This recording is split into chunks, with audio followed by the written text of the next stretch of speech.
What do we need more time for in our practices? For people to tell us their story. Because it's huge. Them telling us their story, it's what's going to sustain them through the many years that we hope to continue to serve this person. And their story will change. And we have to stay on top of not just where they went on their vacation or where their grandchildren graduated from kindergarten, but how their story is changing as a result of their life changing. Monica's life has changed because her daughter married last week. It's like your life has changed. People will come in and tell you that they are now in a different place because of life-changing events that have nothing to do with you. Many years ago, I was in a practice outside of Toronto, Hamilton, Ontario. Lovely practice. And there was a woman who looked like Mrs. Nikita Khrushchev. Now, some of you are way too young to know that Mrs. Nikita, you know those little Russian stacking dolls? All right, she was a babushka, which is a grandmother, and she looked like a Russian stacking doll, but no color. So she was this gray little round woman who was married to Nikita Khrushchev, who was the premier of the Soviet Union back in the 60s. Mrs. Nikita Khrushchev, not her real name, was in the hygienist chair. And the hygienist was saying to her, Mrs. Khrushchev, I know it's very hard for you to clean these teeth because your lower teeth are so overlapped. I can't even get floss through there. And I hope you will consider straightening those teeth because there's room for that so that you have a better chance of keeping these teeth a really nice long time.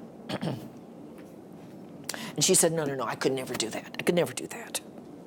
Well, 6 months later, I'm back in the practice, and there's Mrs. Nikita Khrushchev's name on the day sheet.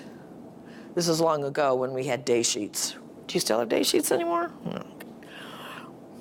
And I said, oh, I'm so glad to see her. What is she here for? They said, her orthodontic adjustment. Now, they had talked with Mrs. Khrushchev for years about straightening her lower anteriors. No, could never do that. I went out in reception, and there was not Mrs. Nikita Khrushchev, but a very attractive woman in a, I kid you not, polka-dotted dress. Hair, makeup, nails, everything. And I had chatted with her the previous 6 months, and so I went to her and I said, my name's Sandy, do you remember me? She said, yes, I do. I said, I'm so interested. Here you are coming in for your orthodontic adjustment. And that was something you said that you could never do. I'm so curious about what changed for you. She said, he died. I said, who died? She said, my husband. I said, I'm sorry to hear that. And she said, oh yeah, you know, he was a good old guy, but man, he was just a real slob. You know, he'd sit across from the table every day with his dirty t-shirt, smoking that cigarette, reading that newspaper, telling me to give him another beer. And I was a very subservient wife the whole time. And you know what? He was so tight with a nickel, he would never let me spend any money. And I knew he was making a good income. So you know what? When he died, I found out I was a wealthy woman. I had all this money that he had saved and never would spend on me. And I thought to myself, what's the first thing I'm going to do? I'm going to get those braces. And that is the first thing she did. They could have talked with her till the cows came home about the problem of cleaning lower anterior teeth and bone loss and infection and the sugar bugs and all that stuff. And it would not have had an impact.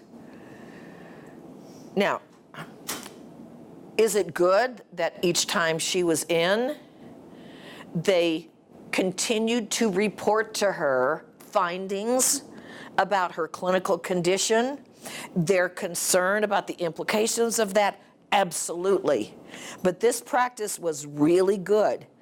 They understood that when people had time to think about things, and when their circumstances changed, and everybody's will at one point, sometimes they go up, sometimes they go down. When their circumstances change, they wanted to be the place that she came when she was ready. So they never shamed her. They never admonished her. They said, we understand that's a decision that's important for you now, and we hope if things change that you will not hesitate to let us to be the ones to help you.